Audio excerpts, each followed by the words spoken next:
এখন তারা কি পারবেন এটা করতে? অতীতে যখনই অমান্য করেছেন তখনই ক্রাইসিস হয়েছে। আমি দেখাচ্ছি আপনাকে কোথায় ক্রাইসিস হয়েছে। বড় ধরনের ক্রাইসিসের জন্ম হয়েছে কখনো সাংবিধানিক ক্রাইসিস, কখনো পলিটিক্যাল ক্রাইসিস। বাংলাদেশে তত্ত্বাবধায়ক সরকারের 1991 সালে বিচারপতি শাহাবুদ্দিনের নেতৃত্বে যে নির্বাচন হয় তার আগে 3 জোটের রূপরেখা হয়। এই 3 জোটের রূপরেখা 91 সালে ক্ষমতায় আসার পরে তারা বেমালুম ভুলে গেছে। 91 সালে এসে একটা গণভোটের আয়োজন করে প্রেসিডেন্সিয়াল ফর্ম থেকে পার্লামেন্টারি ফর্মে আসছে। এইটা পরবর্তীতে না মেনে তত্ত্বাবধায়ক সরকার সিস্টেম কন্টিনিউ না করার কারণে যে সংকটের তৈরি হয়েছিল 1996 সালে একটা সেইম ইলেকশন করে এই সংকট থেকে বের হয়ে গিয়ে 96 সালেই মাত্র 15 দিন সংসদে থেকে গভীর রাতে তত্ত্বাবধায়ক সরকারের বিল সংসদে পাশ করে ওই সংকট থেকে বাংলাদেশের মানুষ মুক্তি পেতে হয়েছে। তা আপনারা আবার করবেন এটা? আবার গভীর রাতে পার্লামেন্ট বসিয়ে আরেকটা গণভোটের রায় মানার চেষ্টা করবেন? আশ্চর্য ব্যাপার। ওই সময় কি হয়েছিল জানেন? বাংলাদেশের ইতিহাসে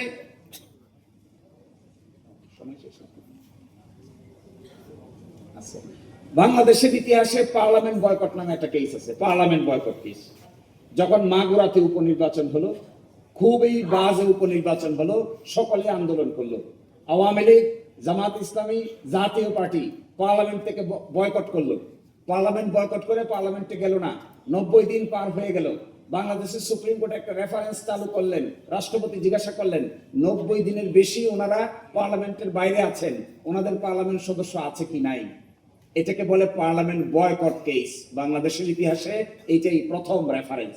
ওই রেফারেন্সে প্রথম উত্তর এসে সকলেই বয়কট করলো, ক্রাইসিস হলো, আন্দোলন হলো, কিন্তু একটা নির্বাচন হলো, কেউ পার্টিসিপেট করলো না।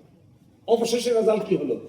তত্ত্বাবধায়ক সরকার আপনারা গভীর রাতে পাশ করা ছাড়া আর কোনো রাস্তা খুঁজে পান নাই। দ্বিতীয় গণভোট 1985 সালে যে গণভোট অনুষ্ঠিত হয়, এরশাদ সাহেব করেন, এটাতেও তেমন কোনো পার্টিসিপেশন ছিল না, কেউ অংশগ্রহণ করেনি, একতরফা গণভোট, কিন্তু অনেক ভোট কাজ দেখানো হয়। অবশেষে সেই ভোটে কি হয়? শেষ পর্যন্ত 90-এর গণঅভ্যুত্থান হয় এবং এরশাদ সাহেব বাধ্য হন চলে যেতে। আবার 1991 সালে বেগম খালেদা জিয়া এসে যে গণভোট করেন, ওই গণভোটের রায় মেনে নিয়ে তারা পার্লামেন্টারি গভর্নমেন্ট চালু করে। কিন্তু সেখানেও 91 সালে এসে 96 সালে এই সিস্টেমটা ঠিক রাখতে পারেন নাই। সবচাইতে জটিল প্রশ্ন, গতকালকে দেখলাম আমাদের মিস্টার হোম মিনিস্টার বলেছেন যে গণভোট বৈধ। শুনেছেন কালকে? উনি আইনের একটা নীতি আছে, এটাকে বলে ফ্যাক্টাম ভ্যালিড। আপনারা দেখবেন একটা ইংরেজি শব্দ এখন উনি ব্যবহার করেছেন, এটা মূলত ল্যাটিন শব্দ, ফ্যাক্টাম ভ্যালিড।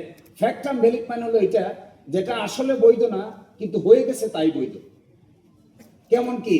যেমন আপনি অপ্রাপ্ত বয়স্ক একটা ছেলে একটা মেয়ে বিয়ে করে ফেলেছে, সন্তানের জন্ম হয়ে গেছে, আইনে বলা আছে 18 বছর আর 21 বছর, কিন্তু বিয়ে করে ফেলেছে 15 বছর আর 17 বছর।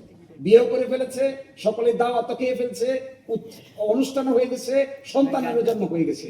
এই ক্ষেত্রে আমাদের আইনে একটা নীতি বলে, এটাকে বলে ফ্যাক্টাম ভ্যালিড। ফ্যাক্টাম ভ্যালিড হলো বিয়ে যেহেতু হয়ে গেছে, সকলে যেহেতু মেনে নিয়েছে এবং যেহেতু সন্তানের জন্ম নিয়েছে, আইন অনুযায়ী 18 এবং 21 বছর না হলেও এই বিয়েটা বৈধ বিয়ে।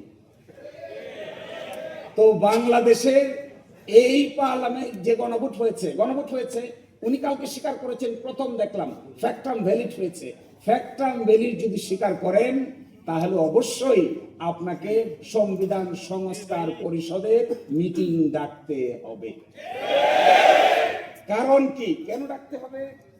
কারণ এখানে দেখেন, ফ্যাক্টাম ভ্যালিড স্বীকার করে তো বিপদে পড়ছে। আমরা এটা নিয়ে এখন অনেক কথা বলবো। দেখেন, গণভোটে উপস্থাপিত প্রশ্নের উত্তর প্রদত্ত সংখ্যাগরিষ্ঠ ভোট হ্রাসসূচক হইলে কি হবে?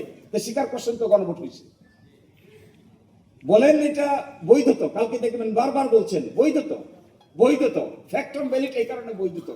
তো ফ্যাক্ট অ্যান্ড ভ্যালিড যদি বৈধ হয়, তো পরবর্তী কাজ কি আপনাদের? আপনাদের কাজ হলো গণভোটে উপস্থাপিত প্রশ্নের উত্তরে প্রদত্ত সংখ্যাগরিষ্ঠ ভোট হ্রাস হতে কইলে কি করবেন? নির্বাচিত প্রতিনিধিদের সমন্বয়ে একটি সংবিধান সংস্কার পরিষদ গঠিত হইবে। তাহলে এখন গঠন করেন, এখন ডাকেন। বলছেন তো বৈধ, তাই ডাকেন না কেন? এখন ডাকতে হবে। যদি না ডাকেন তাহলে আপনি এটাকে নিজের বিরুদ্ধে নিজে অবস্থান নিতে হবে। আশ্চর্য কাণ্ড কারখানা। আরেকটা, আমার সময় শেষ, আর অল্প কথা বলে আমি শেষ করে দিচ্ছি।